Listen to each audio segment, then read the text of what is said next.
Okay. So why don't we call the order at 6:32?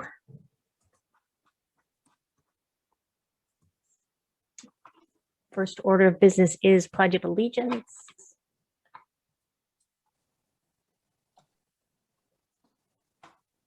Participants could unmute. And we will start. I pledge allegiance to the flag of the United States of America and to the republic for which it stands, one nation, under God, indivisible, with liberty and justice for all. Excellent. Thank you very much, everybody. Item C on the agenda this evening, public comment. So we will open the floor now to public comment as shown on the screen. We will administer as we always do. If anybody who would like to add public comment, if you could please raise your hand and you will be unmuted to speak.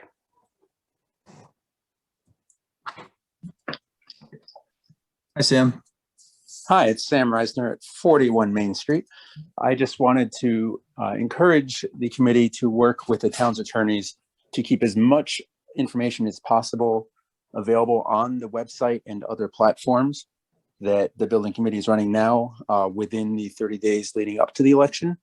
This is vital information for the community to learn about the project. And so I urge you to really see what you can do to make that possible. As well as for people to understand that there are other places that are mirroring this content so that if it becomes unavailable, it is still accessible to the public overall. Thank you.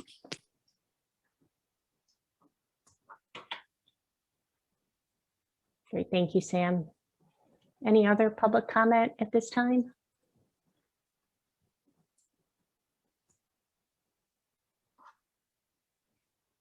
Not seeing any other hands. Okay. All right, we will move on then to item D, which is approval of the minutes. So could I get a motion to approve the attached February 24th, 2021 minutes? So moved. I'll make a motion that we approve the minutes. You guys are so efficient. All right, any discussion? All right, all in favor? Aye. Johnny. All right, all opposed? All right, unanimously approved. Next order of business is correspondence received 2/20/2021 to 3/5/2021. So we did receive two questions and comments from community members using the website form from Kurt and Ashley. Those are included in the agenda packet and are being shown here that Devin has for us. So responses have been sent as far as questions, and if there was a question and answer provided. And we also we encourage as much participation from the community as possible on questions. So please continue to use that form and engage with the committee. And you know, we are a great source of information here. The website is a great source of information, and you know, we do everything we can to try to get a response back out as quickly as possible, but make sure that that's a comprehensive answer that that meets the needs. So please continue to engage with us using that form or public comment in the meetings.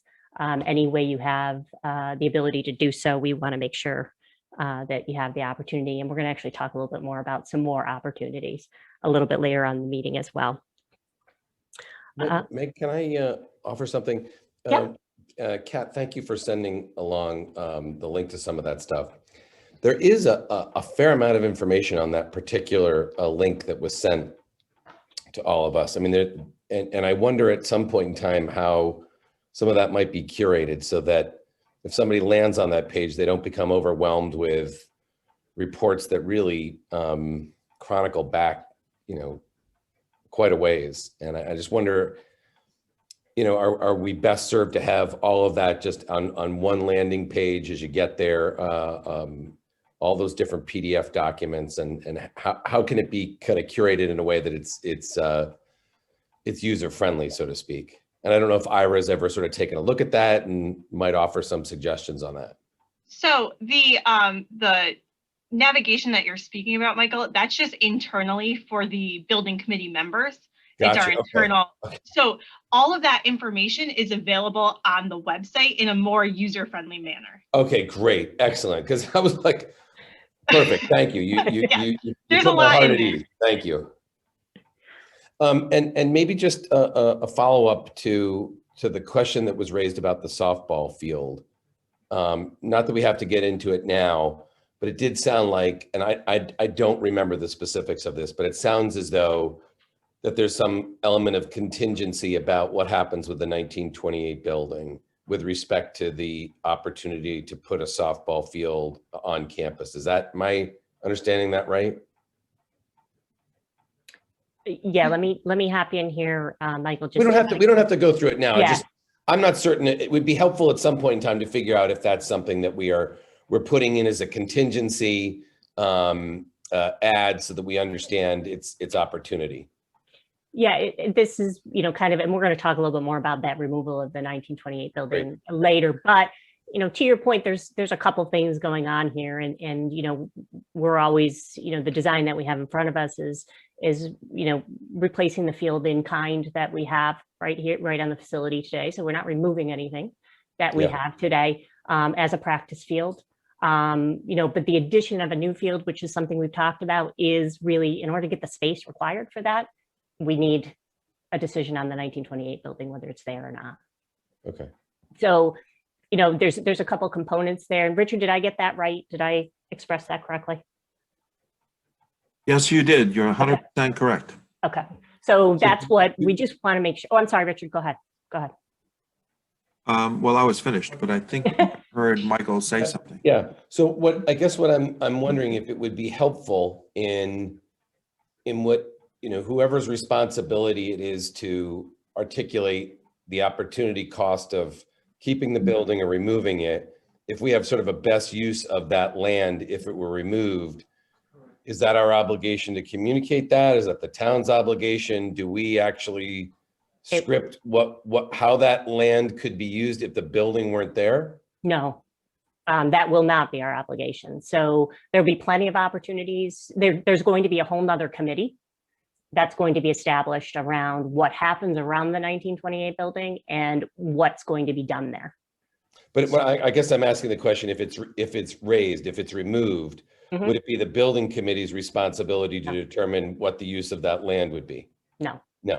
So we can't say to someone, hey, listen, if the building's removed, then there's an opportunity to put a softball field. We can let them know that was part of our conversations.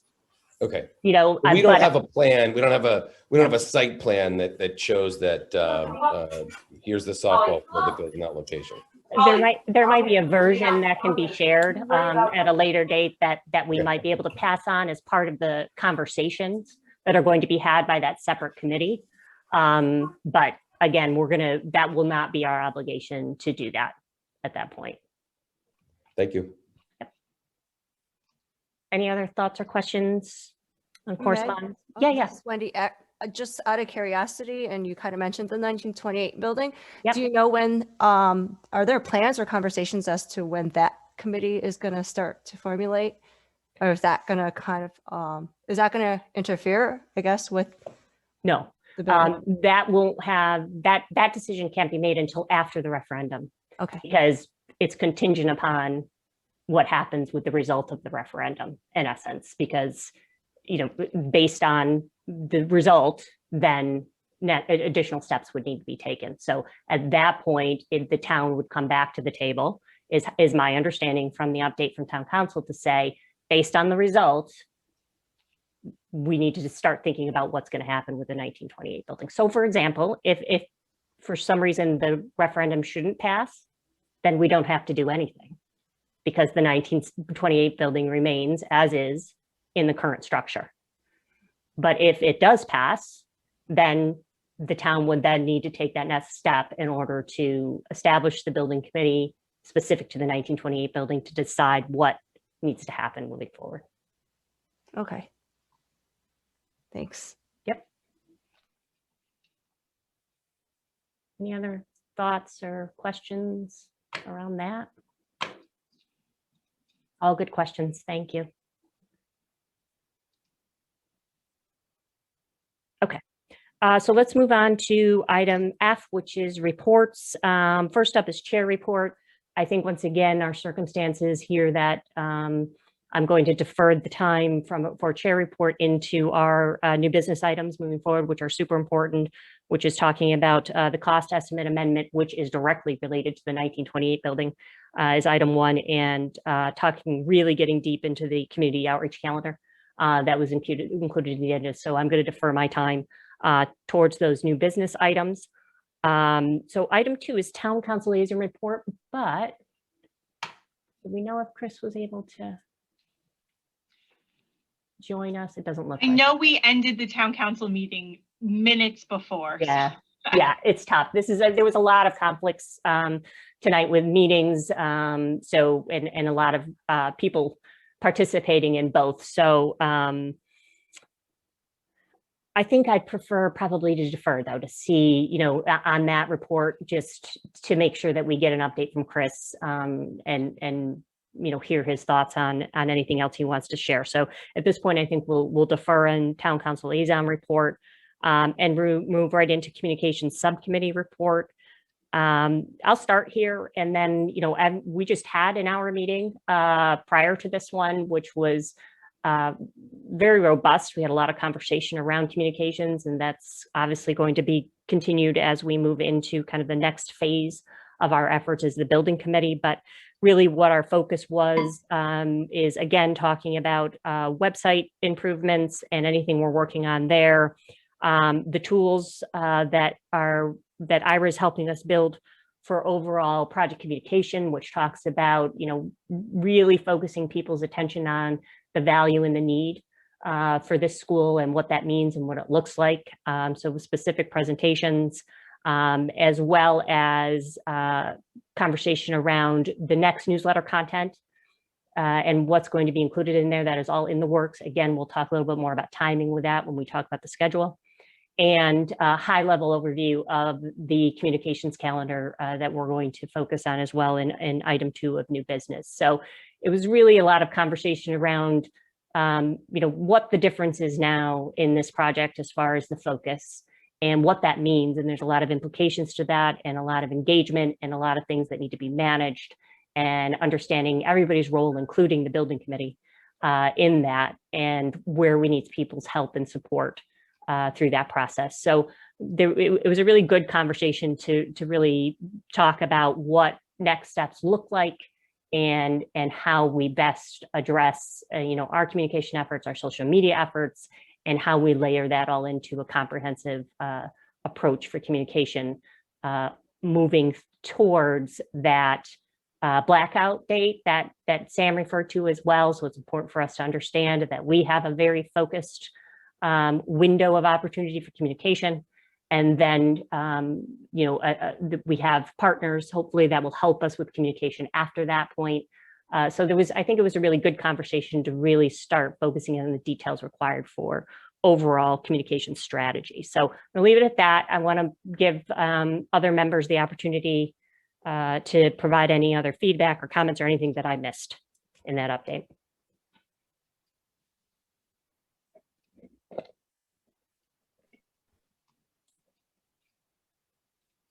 I think you covered it all.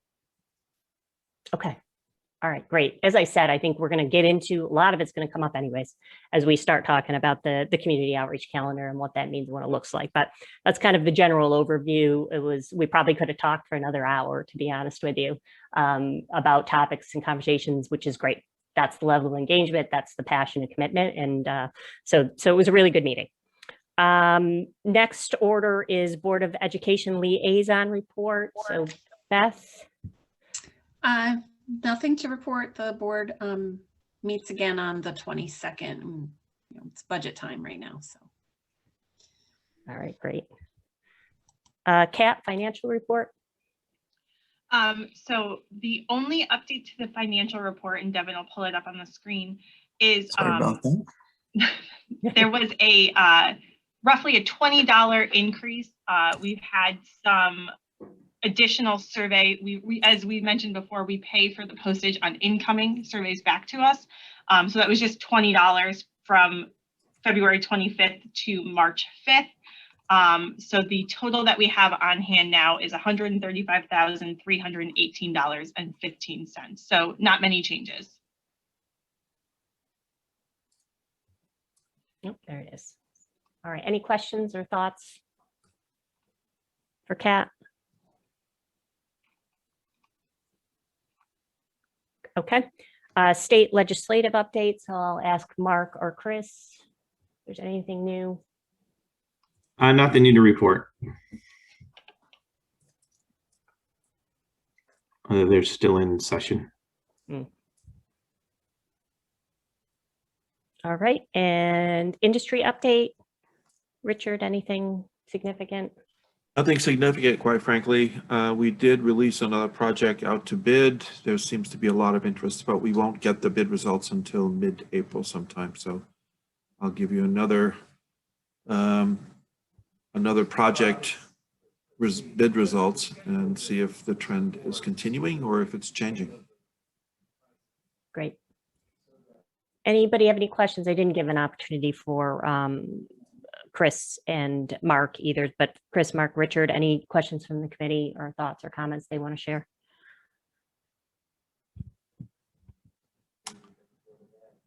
Not at this time.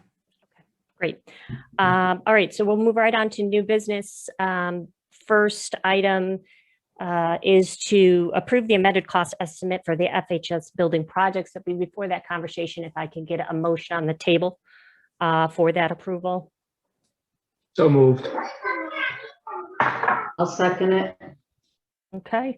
All right. So we will open it up for discussion now. What I'm going to do, I think, is we have a presentation, I think, that I'm going to turn over for Mark and Richard to discuss, but just to level set, this was included in the agenda, but this this conversation is a result of the decisions that were made in the February 25th, 2021 special town council meeting, where there was unanimous approval about the 1928 building as it's associated to or no longer associated to the high school building project. So this is what the charge was back to our committee, to remove the demolition of the 1928 building from the FHS project scope.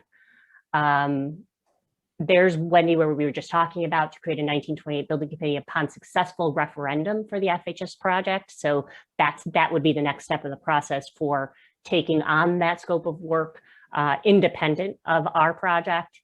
And then talking about the communication, which is something that we will be focusing on in the upcoming newsletter, as far as how this decision that we see in front of us here from town council impacts our project, and make sure the community really understands what that means.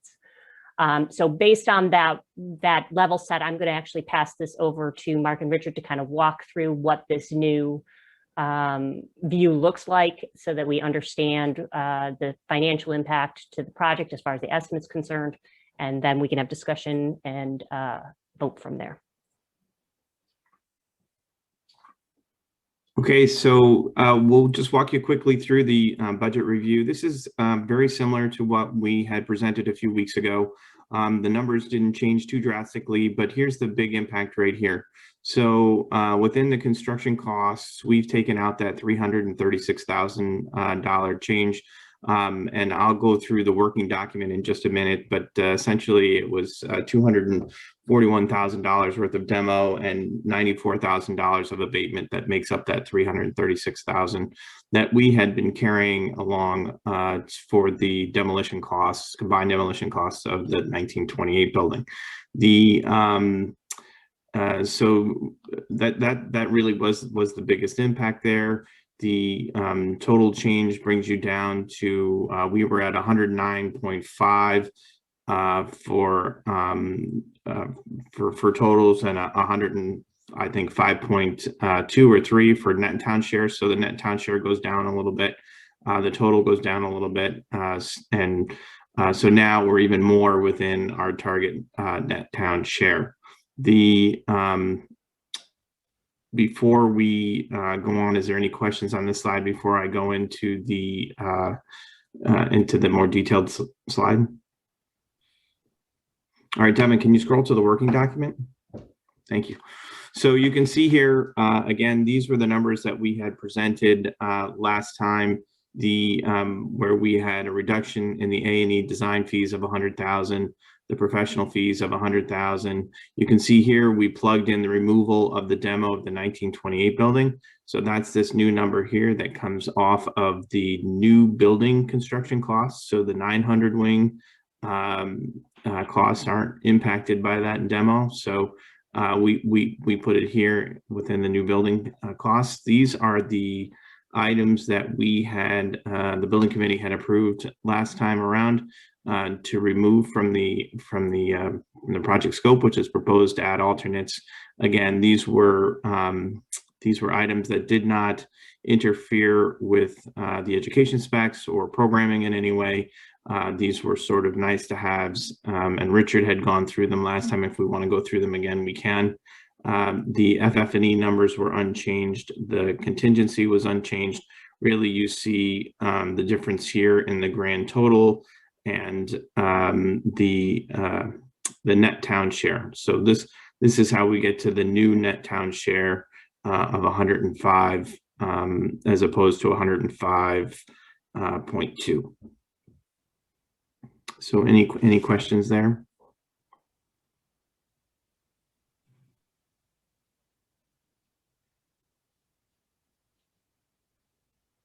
Any further discussion or explanation? I just want to give everybody an opportunity here to ask questions about that decision around the 1928 building, make sure everybody's crystal clear on what that meant, and the complete separation of that of the future of the 1928 building from this project. So we will not be addressing 1928 from this point forward. We do have a plan in place after referendum. If that's the case, the town has a plan in place, but that's not something we will include a statement in our upcoming newsletter regarding that, saying that it has been removed from our scope of work. But at this point, that will not be part of our conversations moving forward. That makes sense to everybody. Anybody have any thoughts or comments? I don't know how we compete with the carriers. I know, exactly. bringing somebody so cute into the conversation. All right, so everybody understands implications and the cost removal, and I just want to make sure that if you had an opportunity to ask any questions or get clarification. It's pretty clear from town council what they wanted us to do, so. Meg, if I may. Yeah, go ahead, Richard. Yeah, so yes, I was at the town council meeting. It was very clear. And I was waiting for the summary that Mark has prepared and presented to the committee. We want to fold this information into an amended schematic design report, which we did prepare. And whenever you're ready to distribute it, Meg, you can distribute it. But the first chart that Mark just showed you is now included in the amended schematic design report. We have also included a site plan that shows very carefully how we've delineated the project limit line so that it goes around the 1928 building, clearly illustrating that we're excluding that area. And that was pretty clear direction from the town council. So yeah, I think it's pretty clear. Great, and I think that's helpful for us, Richard, just to have that history as well, to understand these decisions as they were made and making sure we're reflecting it in the documentation. So that's going to be super helpful for us, I think, to be able to have that as a point of reference as well. All right, last opportunity, questions or thoughts in addition before we vote? Okay, so the motion on the table is to approve the amended cost estimate for the FHS building project as shown. All in favor? Aye. Aye. Aye. Opposed? All right, unanimously approved. Excellent. Thank you very much. All right, next item of business is, I think, a good point of conversation for us as a committee. As I mentioned, we did have a high-level conversation at the subcommittee meeting prior to this one, but I think it's important for us as an entire building committee to have this conversation moving forward. So could I get a motion to approve the attached community outreach calendar? I motion to approve the outreach calendars. Or, yeah, excuse me, yeah, correct, I'm sorry, yep. And then second? I'll second it. All right, so let's open it up for discussion. Kat, you want me to start and then you can hop in with details? Perfect. As required. Okay. So first of all, before we actually jump right in here to the calendar that's available, I kind of mentioned when I was talking briefly during the chair report that this is really a change in focus for the building committee. So, our last vote really was our final analysis of the work and the project. And we've been so heads down on making sure we get this solution and this proposed schematic design to be as accurate as possible and a representation that meets the statement of needs. And I think we've done a tremendous job along those lines in coming up with something I think that really makes sense for the district and really makes sense for the community. And we've done great work and defensible work and made strong decisions getting us to this point. So now our focus shifts, and our shift is around communication and education and sharing knowledge. And although we have been doing this all along and we've had communications meetings, really our focus now becomes around engagement, community engagement, and making sure we get as much information out there in people's hands as possible. So in that effort, we're going to talk tonight about kind of the overall strategic approach of the calendar, and then how we as building committee members support this effort and how important it is that our voices are heard around this project, and that we have representation and we act as advocates and sources of knowledge and understanding around this project, every single one of us. And that means in person, as you're talking to friends, that means at these engagement meetings, that means on social media, that means all these other avenues of communication, so that we can get people as informed as possible about the work that's been done, and also the value that this really is a great solution. And this is the value it's going to bring to the district and the community. And now's the time to do it. So that being said, I'm going to actually ask Kat to kind of walk through what this looks like, and then we'll kind of add detail as we go along. Okay, so the two main focuses of our community outreach efforts are in what we're calling neighborhood meetings, and then what we're calling topic meetings. Most of the work the meetings are going to be in April. So I'll just take it month by month to start. The first neighborhood meeting that we're going to hold is with the abutting neighbors in the Highlands. We did visit with them last April, and then we were put on pause almost immediately after. So they're the first group that we want to re-engage and discuss the project and some mitigation strategies that we have during the construction period. So that will be next week at 6:30. Everything would be on Zoom. Then we kind of dive into for neighborhood meetings based by elementary school district. So we've broken it into first at East Farms on the 29th, then Noah Wallace on the 31st. Devin, if you could go to April. Union School Elementary District, so to speak, on April 12th, and then West District on April 14th. We'll talk a little bit more. I'll have Meg kind of go through what we're anticipating in terms of participation from all of the building committee members in these neighborhood meetings, but I'll skip over to the topic meetings.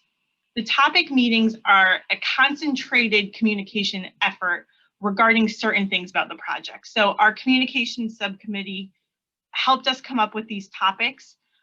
We decided to do them every Thursday, so we can call it Topic Thursday, and it's just an easier way to communicate, knowing every Thursday We would be doing them at noon. At noon gives people an opportunity to join us for lunch. And then we would also make sure that people know it would be posted, the recording of the meeting, in the evening, so they can watch it at their, whenever they have some time. So each week, topic Thursday, first one would be on project timeline. That would be going over not only what got us to this point, because if you remember, we have had 2 years of work almost, really a high level thing of how we arrived at the decision we did, but then moving forward, what the project timeline looks like, when the shovel goes in the ground, and all of it is high level, but kind of an overview of what the timeline would look like. Next is side by side, and that is a representation of what is in the existing building and then what the solution is in the new building, really showing the value and the improvements of the new building. The next meeting would be an overview of the external elements of the building as well as the site plan. So traffic, what's going on Monteith Drive, how we're improving that traffic flow, parking, all of that would be covered there. The following week would be the inside of the building, classroom, the structure, the flow of the building, really focusing on that. And then the last one would be on April 29th, and that would be going over the cost and tax impact. So really concentrating all of these topics out really can focus the conversation, have questions around that, and we will have obviously presentations and our professional partners there. Thursday, April 1st, Kathy or Scott, if you want to jump in and talk about the PTO meeting that we have scheduled. This is going to be an effort to reach out to the PTO all at once. Scott, if you want to jump in about that one. Sure, absolutely. Thanks, Kat. So we're looking forward to joining together. We've been working with the elementary principals, and so we'll be getting together with all representatives from each of the elementary school PTOs collectively that evening. I'm sure through the communication subcommittee in the month ahead, we can spend some time and decide who from the committee should attend that, but gives us a chance really to connect with that leadership group again. If you recall, we spent time with them prior to COVID as well, doing some work with all the PTO groups. So we're looking forward to reconnecting. The schools were agreeable to combine their standalone monthly meetings together for the building committee to be the topic. Thank you, Scott. So as you can see throughout this calendar, we're giving residents and the community at least 2 opportunities a week to engage with the building committee, to get information about the project, to answer questions.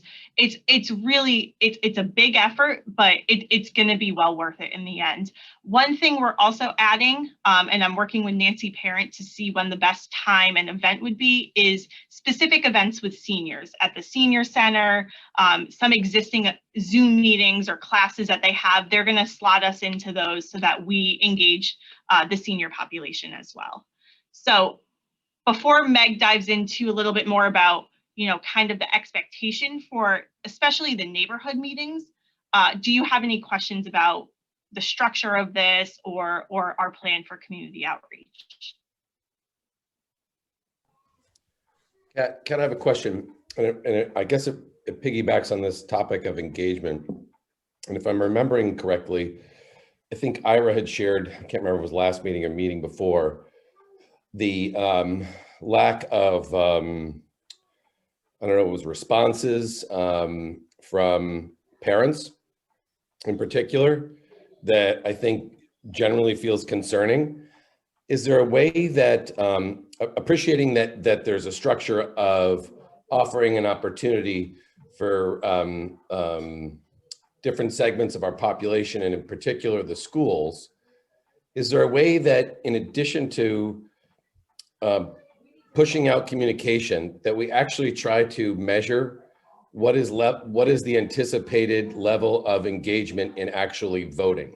Is there a way that is it intended that our committee will in any way attempt to engage that group that we through survey felt may have been disengaged? I think a big focus needs to be on that target population, like Ira suggested. I think a lot of that work also would be from our interest group when it's time to get out the vote and get people to the polls. But absolutely, I think the neighborhood meetings are going to be a good avenue for that and engaging the parents because it's around elementary school district.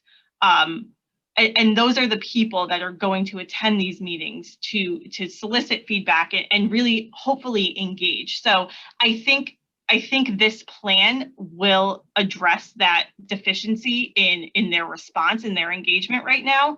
And I think it's at the neighborhood level more so than at the topic meeting level. Thanks. Just quickly, Kat, and sorry, Beth, and I think did you have something you want to say? Wendy brought up in our last meeting that we need to be conscious of the fact of April break. Yes. In there. So I don't know if we want to play a little bit with some of the timing of that week of the 12th. Okay. Or not. I think we have to balance it, but is there ways we can, maybe move one forward? Take some of a little bit of the pressure off. I mean, I think we're going to have to, rely on the recordings as well, but we might need a little bit of flexibility on the calendar, just so everybody's aware. What we're going to vote on is the approach here certainly doesn't mean that things might not move a day here or there based on scheduling. But the overall approach and the understanding is really what we're going to work on with approval. Yeah, that's a very good point, especially because we are hosting 2 of the neighborhood meetings during that week. Right.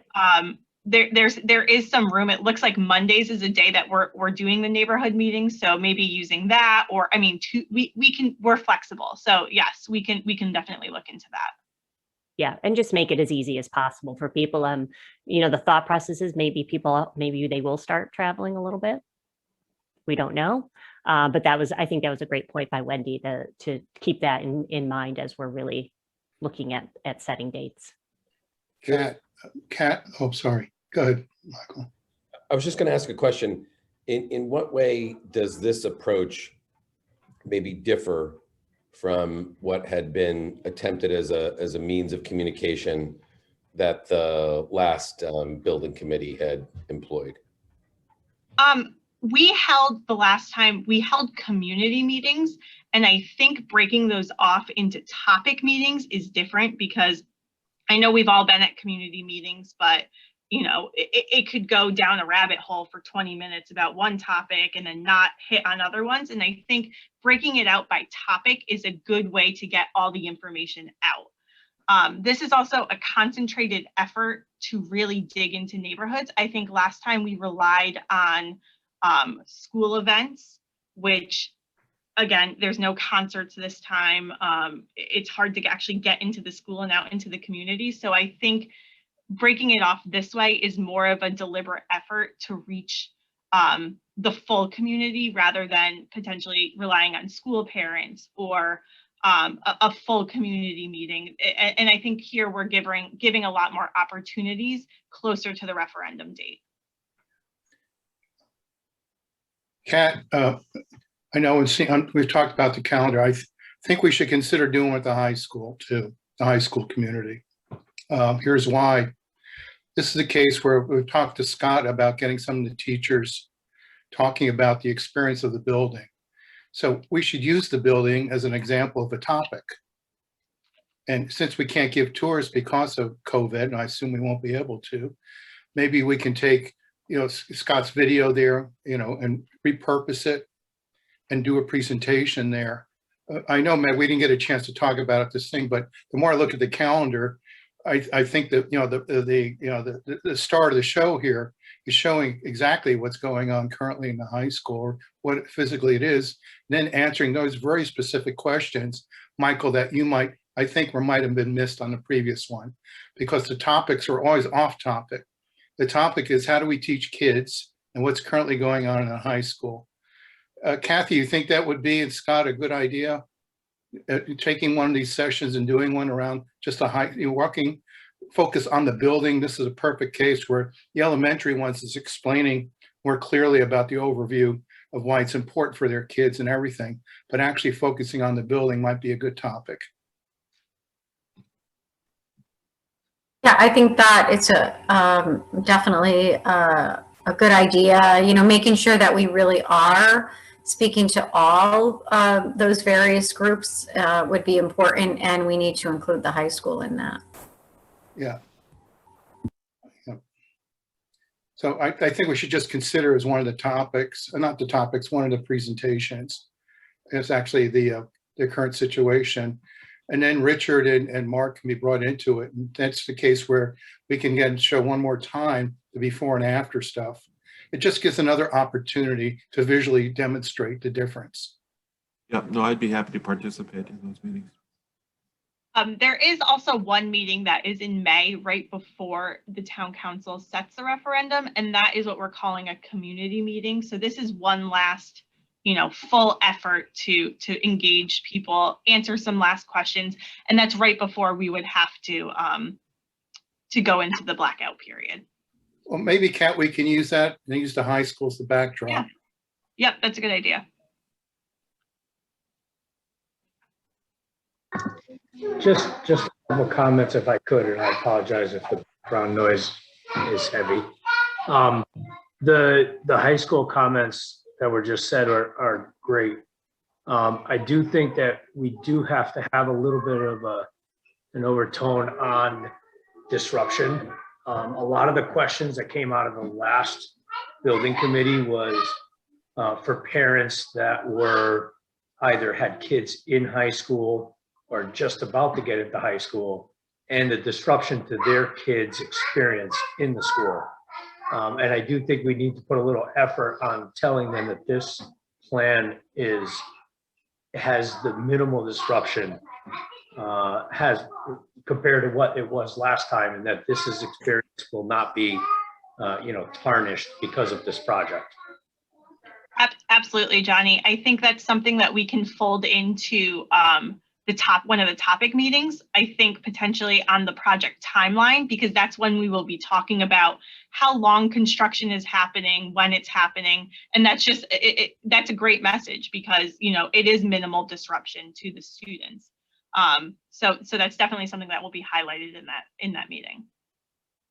And this is Beth. I just want to piggyback on that because I think, Johnny, that's an excellent point. That is a huge selling point for this particular project and what we're looking at, particularly if people remember last time. But it would be probably of interest to all of those parents that we might hit in those neighborhood meetings or PTO meetings. Oh, you're breaking up on us, Beth. It looks like she's frozen. Frozen, yeah. Oh, now we don't hear you at all. Yeah. Stinks. I hate all this stuff. I wish we were sitting together. Yeah. If we were in Switzerland, we wouldn't have a problem. Beth, if you're still having difficulties, even if you want to put it in the chat, we can read it. If that's How easier. about now? Because now it looks okay on my end. No, Yeah. it's like tinny, you're in and out. This is Wendy. I'll fill in while she tries to reconnect. All right, Wendy, go ahead. I just had some thoughts and quick questions. Yeah. With the neighborhood meetings, I see the 4 schools, but Farmington's really unique that we have this 5-6 Westwoods Upper Elementary School. So wondering if that should be another neighborhood meeting, because I know there's families that come in new and they come in as 5th and 6th graders, and this is going to be a significant impact on those children, and they might not know which schools that they were in before. So just wanted to bring that up, that maybe that was something we could add on, or another subgroup that could hit up those upper elementary students and families.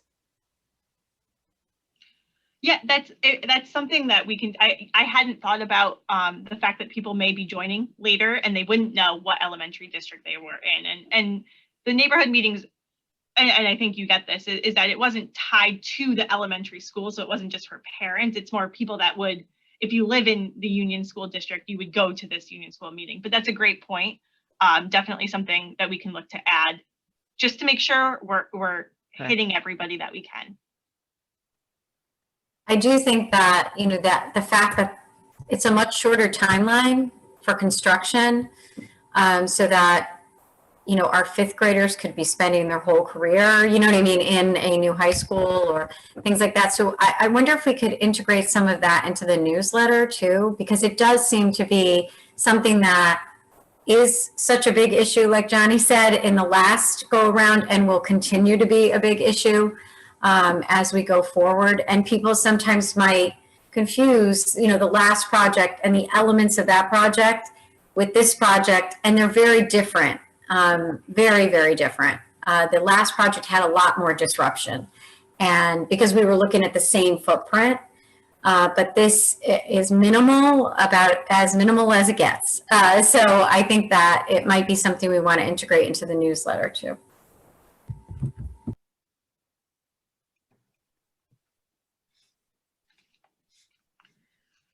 So before I turn it to Meg to talk a little bit more. Oh, Beth, I'm sorry. You just had we got Beth's comment through chat. I'll read it. Topic of limited disruption should be incorporated into all presentations, especially any involving parents of students of any age, because many have older siblings. That's exactly what we were just talking about. So great, perfect. So any other questions about the format or what we're thinking for our plan before Meg talks a little bit more about expectations? Kat, can we just do a little bit just beyond, just so people are clear on the red items? Oh, I know it's not specific engagement per se, but it really comes back to our timeline and what that means for us. Exactly. Devin, if you go back to April, the first red item is TPZ, informal review of the project. Anything in red is something that needs to happen per chapter 53 of the code, the town code, which is what we're following through the process. So we would send the project to TPZ. We've been there twice now, just for an informal review. The next step would be to go to the Board of Education.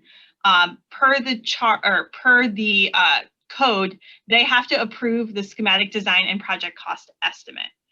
The last group that we go to is the town council, and that would be at their meeting on May 11th. And that is for approval of the schematic design and project cost estimate. And they also have to refer the project to an 8-24, which is Connecticut General Statutes, and that goes to TPZ. So that's just the formalities in terms of following our code and making sure we're doing everything we need to get this project to the referendum, which we have tentatively on here for June 3rd. So just so we, there was a couple pieces of information that we've discussed tonight that kind of come together, I think, in this conversation. So back in May, Devin's very busy tonight in his movement of the calendar. But so that when we've been talking about, which got kind of referred to, Sam referred to it in public comment, of that blackout period, and tell me if I'm wrong and what I'm going to say, is what actually it's triggered by what's going to happen right there on May 11th. So once that it is officially brought to referendum, and will we have the wording on that day, Kat, or no? Yes, the town council at that meeting would have to approve the warning and the actual question that's going to be on the ballot. So all of that is set ahead of time, and they set the referendum. Technically, they set the town meeting, which has to be 10 days before the referendum, and that's per the charter. So at the May 11th meeting, the town council approves the project, sets the referendum and the town meeting, and that triggers the blackout. And when we're discussing that blackout period, this is an election enforcement discussion. So for those of you who were part of the committee way back in the very beginning, we actually had, if you remember, our town lawyer come in and discuss with us elections enforcement and what that means and implications. I think we still need to do some work around that, but that's really what we're talking about on the May 11th. At that point, us as building committee members and representatives of the building committee, so I want to be very clear on that, our role then at that point from a communications, as for the building committee, stops for communication. So, and at that point moving forward is when we really will rely on our partners, advocacy packs and other people to help us continue that communication and push that effort to get people out to vote at that point. So I just want to make sure everybody's clear. It comes up a lot in conversation, especially as we move closer to referendum, and it's really a part of our strategic plan of the effort we need to do between now and May 11th, and then what's going to happen from May 11th to June 3rd. Does anybody have, or does anybody want to add anything to what I just said, first of all, or any questions or any clarification? Go ahead, Ira. Yeah, you're not limited as an individual. Correct. To get involved. You just can't represent the organization or use taxpayer dollars. That's basically it. Is that at that point the town cannot, I disappear basically from the picture, because my role then in terms of being an advocate and helping out goes away. I can volunteer for one of the groups if I want. That's my choice. Like any of you, I've seen superintendents become part of PAC groups. I've seen everything. I've seen the architects who are actually involved with it, part of a PAC group too. But you only can represent yourself. You can't represent the group anymore. And any other funds that are raised have to be done privately. That's basically the guideline. It hasn't changed in many years. And if it's violated, they fine the person who then is using the official institution. They get fined. It can be several $1,000s, $2,000, $3,000, and breaking the election law. That's basically the summary of how this works. I don't think you guys can have a problem here with it because everyone's kind of aware of all that. The debate is how much of a website can you leave up, or what basic information.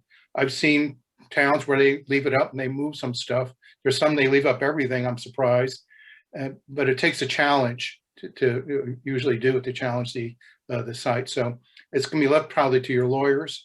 And sometimes they're kind of up in the air. So, well, we can do this, but you want to take the risk. So it just depends on the town and how your town lawyers interpret it. So it's, I don't want us to dwell on that, during our conversation moving forward, but it gets, there's conversation, and I just want to make sure everybody remembers back to when we did have that conversation and why the strategy lays out the way it does, because we're really looking at what we do between now and May 11th. Right. As our primary focus. Absolutely correct, Meg.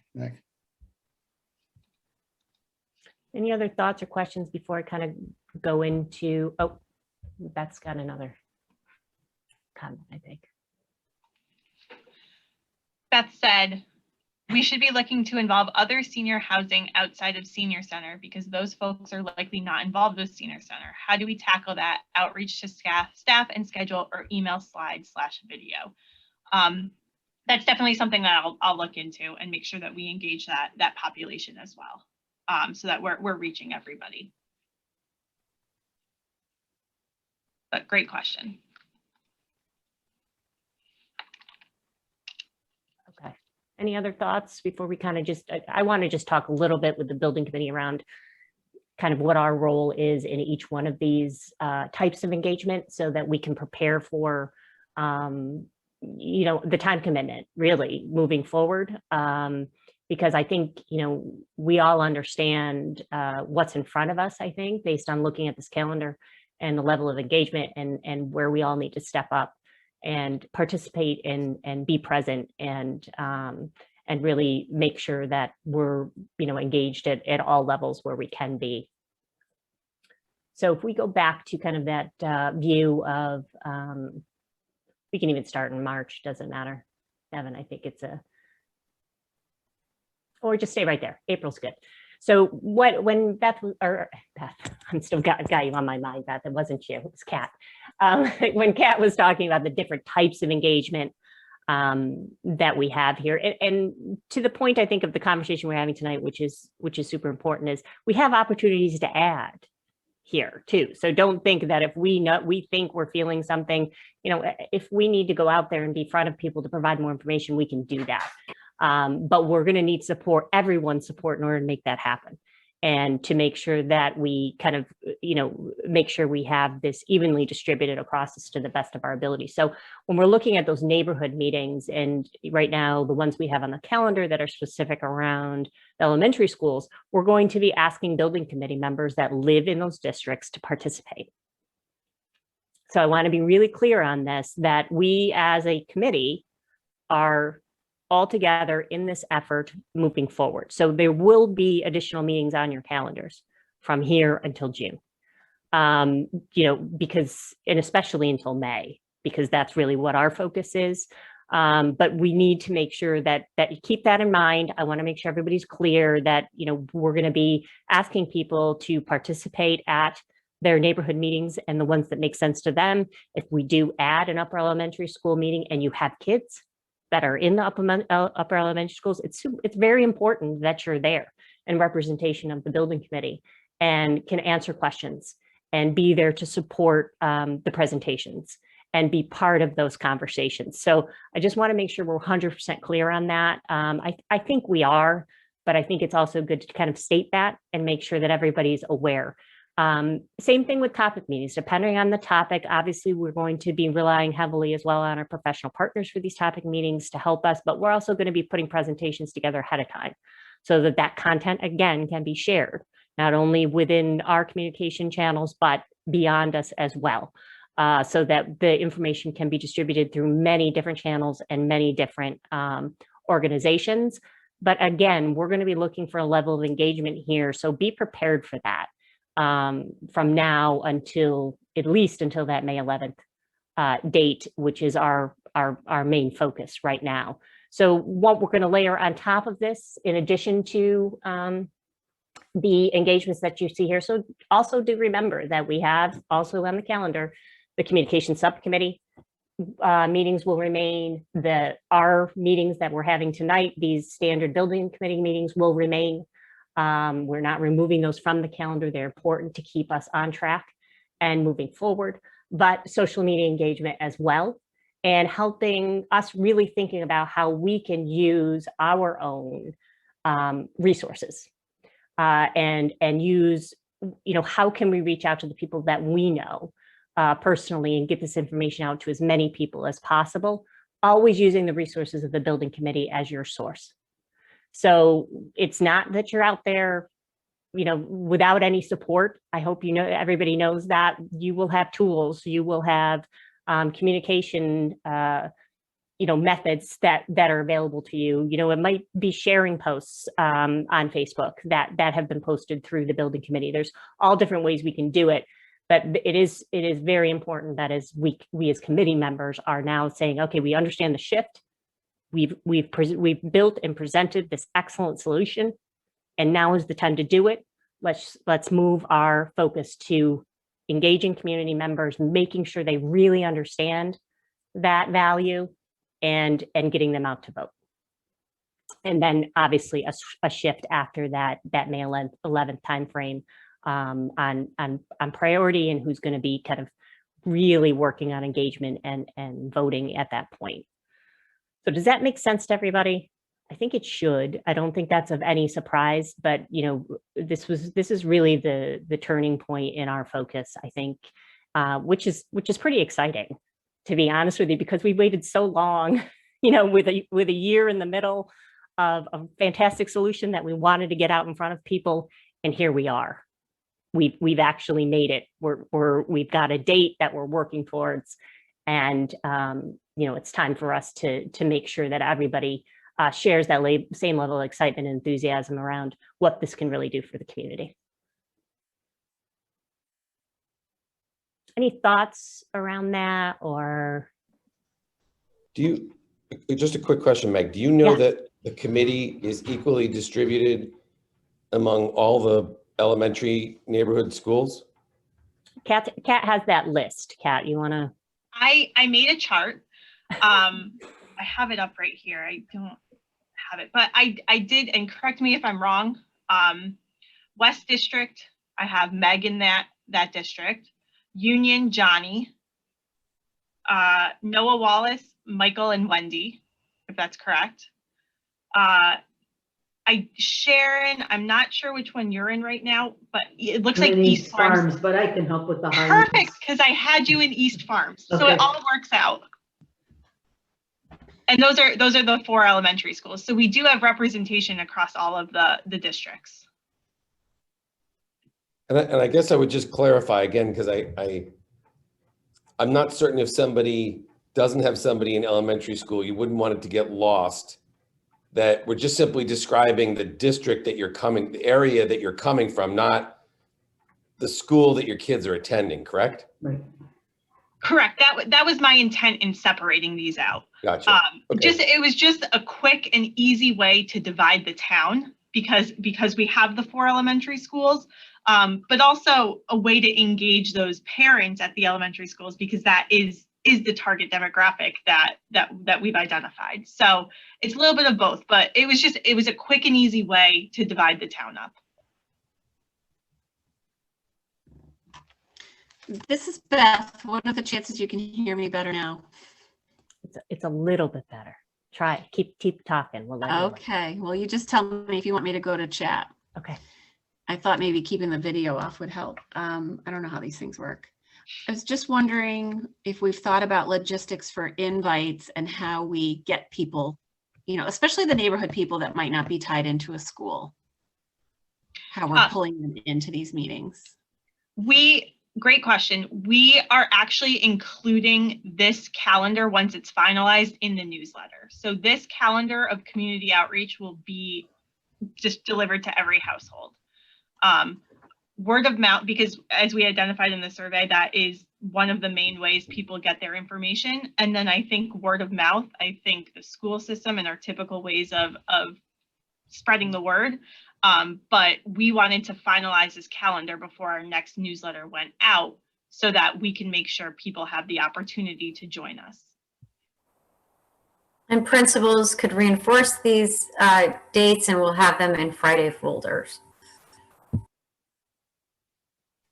So then Kat, if you're going to do it that way, I guess I'm still just hung up on having that representation from Westwoods and IAR. And just, if this is going out, like, for example, my kids are out of the elementary schools, I might look at this and be like, well, my kids aren't in any of those. So just putting that back out, because I guess my kids are traveling in that middle school, kind of upper elementary crowd, and just, it's a big population. So. And I think those are opportunities that we can add in meetings to make sure that we're hitting all the schools, because you're right, people can be confused about, well, we would be in the Noah Wallace district, but we actually, my kid's at IAR right now. So it's just more opportunities, and we welcome that. So I think we can add those dates on the calendar. I think, Kat, what I'm hearing, and I want to put words in anybody's mouth, but I think what's happening here is I think people don't want, by the way we have it defined, that the only reason you come to this is if you have kids in union school. Right. Like and that wasn't right? Right. So it might be just a wording, like we have to word it in a way. We might need to think about that a little bit. Right. I think, right. Is that right? That I think maybe that's what our concern is around. I would agree with Wendy. Yeah. If your kids attended union, or if you're, and obviously I'm not the wordsmith, but you got to kind of garner that this is your district, and it's not like voting where you're used to going to something. Yeah. And you have a very small opportunity. It's all about that eye-catching word or two to get someone engaged, etc. Would doing it, this is just me thinking out loud, would doing it by voting district be a better solution than by elementary school district? Would people know that more than what elementary district you live in? Because we're trying to go after the parent population that has kids in school, I don't think so. Okay. It's a call to action that we're looking for from a marketing standpoint. Yep. I do think the elementary schools is a call to action. It just has to encompass that you have kids in that district that went to that school. Like, again, I'm not but if your kids attended union or at union, you could maybe couple it where maybe you include the lower or upper, IAR and Westwoods in that, et cetera. Not sure how to put it, but I don't think voting district would be the way to go either. Okay. Yeah, I don't want people to think it's, oh, I don't have a kid in this elementary school, I'm not going to come to the meeting. So I think wordsmithing and making sure that it's clear that it's more of like your neighborhood rather than the school. This is Beth again. Oh, go ahead, Beth. You can put up with my bad sound. Yeah, I think, are we talking about maybe tweaking the words to maybe be a neighborhood name more than strictly tied to the school names? Yeah, we could do that. Like if we, for East Farms, it could be East Farms and Oakland Gardens, so it's clear that it's like that area of town would be invited to something like that. Directional. It can get a little tricky, I guess, with trying to be broader, but. If you put even Union School neighborhood. Yeah. West District neighborhood. Yep. We all associate with our neighborhoods or trying to bring this as personal as possible. Okay. And we can say K-8 parents in the West District neighborhood. You know what I mean? That thing, or K-12 parents in the West District neighborhood. Yeah. Right. And then are these just parents we're focused on, or anyone in that neighborhood? So we could just rely on kind of recruitment on the part of.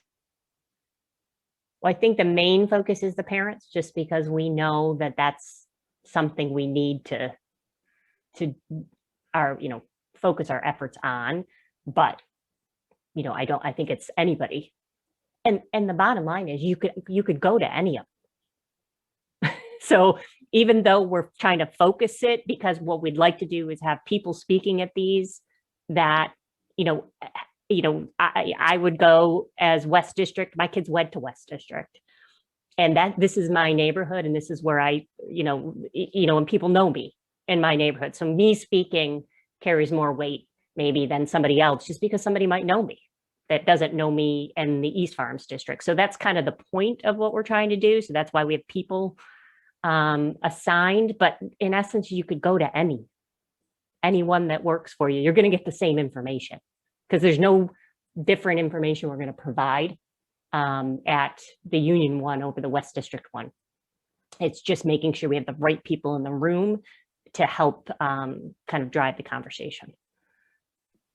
Hi, this is Ellen. I just want to make sure that we make sure people are included, because I'm trying to think if I was on the outside and looking at this, and I'm a Union School ex-parent, but if I saw potentially Union School parent and neighbors, that would pique my attention. If I saw Union School, I would think, oh, it was, I wouldn't feel included. So I think there's some importance to calling them whatever we're going to call them, if we're going to call it the elementary school parents and neighbors. And as Kathy said, maybe we could get a K through 8 in there. To Wendy's point, that's very important too. That is a large population, Westwoods and Irving Robbins, and that might help that effort. Because my other thing is that to add more meetings, it's really hard. We don't want to dilute this calendar. There's a lot of meetings, and that might help alleviate having to create additional meetings. Okay.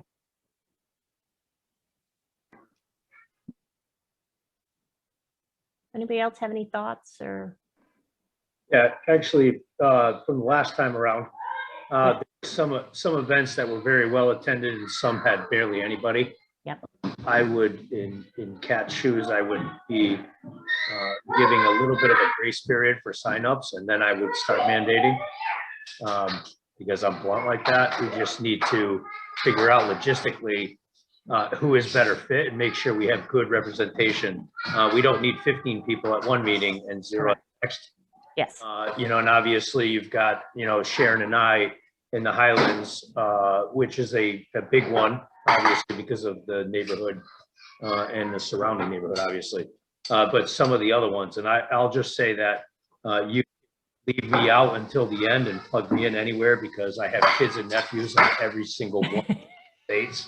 So you know, if people sign up and then you need to plug us in, but we all need to have, you know, a fairly equal amount of engagements. And if we take more than a week to answer, then start plugging us in. Because the biggest thing that I found is that if it's too fluid, people start to miss it or don't have the schedules down pat. Right. And for someone like me, and I'm sure you guys, a lot of you are like that, I need to have a schedule up front and I schedule around it. Yep.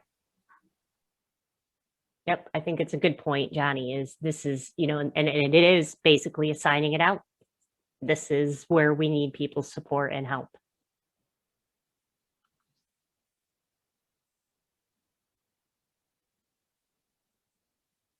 Anything else before I kind of do a little recap on potential changes?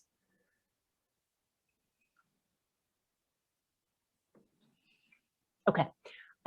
So let me just kind of recap on what I think I heard as far as making some adjustments to what we have here. So I think one of the big topics was around the actual naming of the meetings, specifically the neighborhood meetings, and making sure we're very clear and inclusive when we publish this calendar of you know, including that neighborhood portion so that people are clear and putting some clarification, I think, even around that further. So I heard that.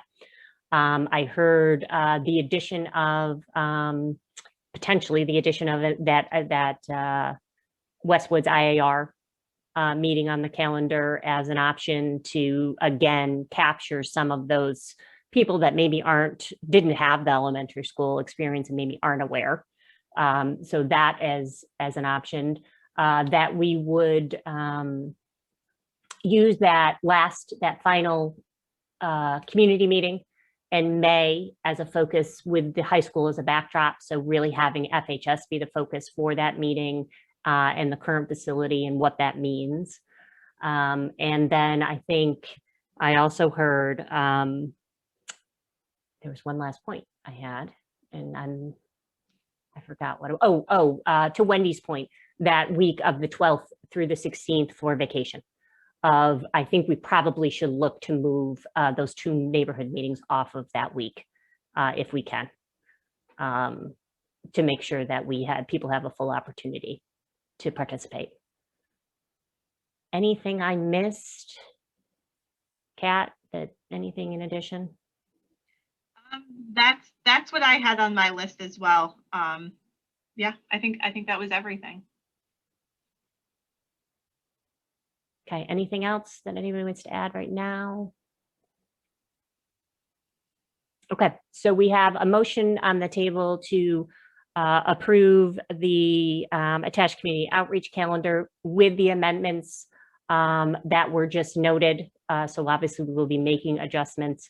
Again, this is we are looking to publish something out to the community. So it's important that we have full commitment around this and make sure, as we mentioned, that we're going to get full support and make sure we have commitment from not only the building committee, but our other partners as well. So, we're talking to town council, we'll be talking to BOE, we'll be talking about, how can we get as many people engaged in these conversations as possible. So that is the motion that's on the table for approval with amendments. So we'll put that up for vote now. All in favor? Aye. Aye. All opposed? Excellent, unanimously approved. So next steps around this, as you just said, we've got the appearance of everybody tonight, John. We've got new person all the time. So that will be the next step. So now we have a framework to work with. So now we start building in who's doing what when.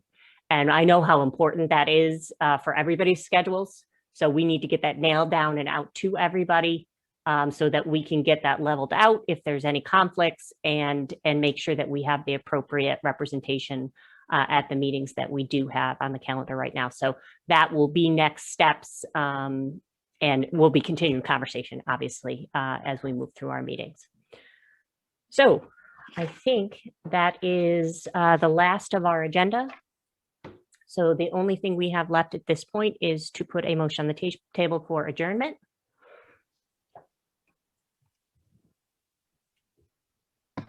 I'll make a motion that we adjourn. And I'll second. All right, any discussion? All right, all in favor? Aye. Aye. Aye. Opposed? All right, unanimously approved. So we will adjourn at 7:46.